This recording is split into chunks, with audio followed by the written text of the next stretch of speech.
Anak-anakku kelas 12, selamat pagi untuk kalian semua. Pada pagi hari ini kita harus tetap berdoa supaya kita tetap dalam lindungan Tuhan dalam mengerjakan kegiatan-kegiatan kita. Hari ini pelajaran kita adalah dialog antar umat beragama dan berkepercayaan lain. Yang pertama harus kita lihat dulu kasus intoleransi kehidupan umat beragama di Indonesia. Kerukunan antar umat beragama sangat penting dalam menjalani kelangsungan hidup antar pemeluk agama di Indonesia. Agar kerukunan itu tercipta, maka dibutuhkan dialog antara agama-agama yang ada. Tujuan dialog itu untuk mencegah terjadinya kesalahpahaman dan pertengkaran karena setiap agama berbeda dalam iman dan keyakinan. Meski demikian, setiap agama memiliki hak masing-masing dalam menjalankan kepercayaannya. Tetaplah berpegang teguh pada nilai-nilai toleransi. Ya, anak-anakku sekalian, di Indonesia banyak sekali kasus-kasus intoleransi yang terjadi. Yang bisa kita lihat contoh yang Ibu ambil dari situasi yang pernah terjadi di Indonesia adalah ada 6. Yang pertama, penyerangan kelenteng di Kediri. Kemudian yang kedua, pernah juga terjadi aksi sosial jemaat gereja gagal karena dituding adanya kristenisasi. Kemudian yang ketiga adalah kebaktian di Sabuga, Bandung dibubarkan oleh ormas Islam. Dan keempat, biksu dilarang beribadah di Tangerang. Yang kelima, gereja di Samarinda dilempar bom molotov, anak menjadi korban. Yang keenam, pastor gereja di Medan nyaris jadi korban bom bunuh diri saat memimpin misa. Jadi pastor ini adalah pastor kita, yaitu Pastor Albert Pandiangan yang pernah mengalami kasus intoleransi beragama. Nah, anak-anakku sekalian, melihat kasus-kasus yang ada di atas, coba jawab pertanyaan yang 5 ini di dalam buku tulismu setelah kamu mencatat materi yang sudah Ibu buat. Nah, keharmonisan hidup antar umat beragama. Di sini ada cerita tentang keharmonisan hidup antar umat beragama. Coba kamu baca dan cermati. Yang berjudul Tokoh Umat Beragama Kota Surabaya, Serukan Kerukunan dan Keharmonisan. Jadi, Ibu Tri Risma sebagai wali kota di Surabaya, mereka sepakat dengan jajarannya untuk menjaga keharmonisan dan kerukunan umat beragama di kotanya sendiri, yaitu di Surabaya. Dan Surabaya menjadi kota percontohan untuk kerukunan umat beragama. Nah, lihat gambar yang ada di slide ini.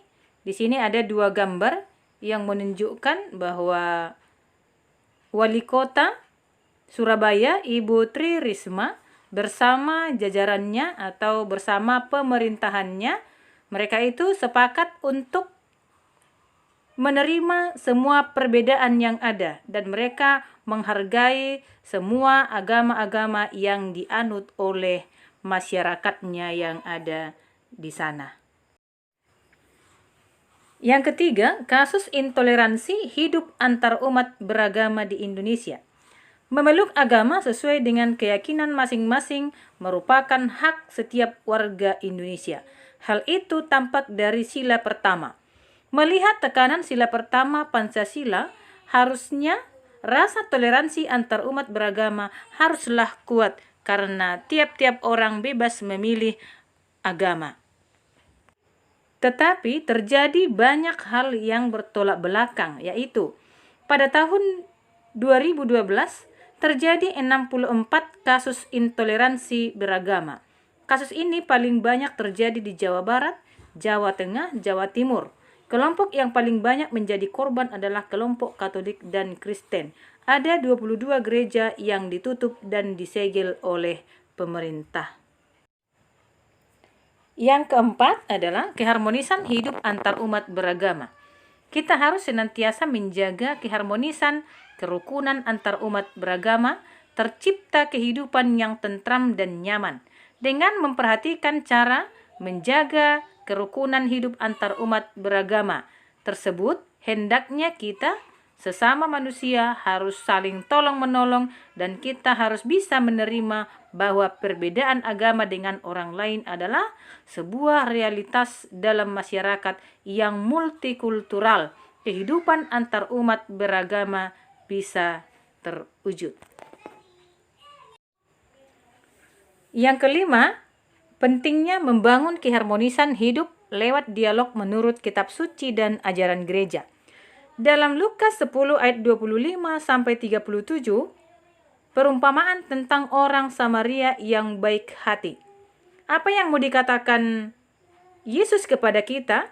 Bahwa Tuhan Yesus memberikan perintah utama kepada kita, yaitu perintah kasih kepada Tuhan dan kasih kepada sesama.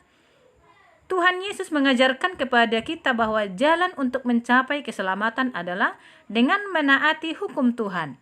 Gereja Katolik sangat menaruh perhatian kepada kerukunan hidup antar umat beragama. Dalam Nostra Aetate yang isinya semua bangsa merupakan suatu masyarakat mempunyai satu asal, sebab Allah menghendaki segenap umat manusia mendiami seluruh muka bumi.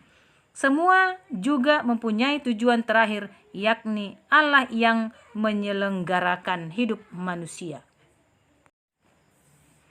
Yang keenam, bentuk-bentuk dialog yang dapat dikembangkan. Jadi kita sebagai seorang yang beragama, yang berdampingan dengan umat beragama lain atau umat berkepercayaan lain, kita harus bisa membangun dialog. Maka dialog yang harus kita bangun adalah dialog kehidupan, dialog karya, dialog pandangan teologis, dan dialog pengalaman iman. Nah, anak-anakku sekalian, sampai di sini pelajaran kita hari ini. Sekian dan terima kasih. Selamat belajar. Shalom. Jangan lupa jaga kesehatan. Materi kita dicatat, difotokan, dan dikirim ke classroom.